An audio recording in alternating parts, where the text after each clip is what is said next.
கொஞ்சம் ஃபிட்டு எங்க அம்மா ரொம்ப ஸ்ட்ரிக்ட் பின்னாடி தெரிய வேணா நீ நடைய கொஞ்சம் கட்டு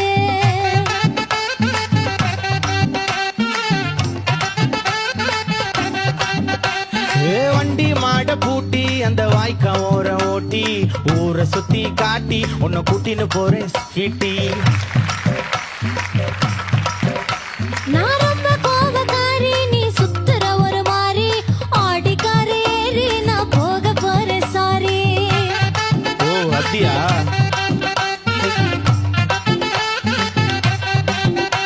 நான் வைக்க மாட்டேன் தாடி நீ வேணா எனக்கு போடி இந்த மாமாவை தான் தேடி உன் தங்கச்சி வர ஓடி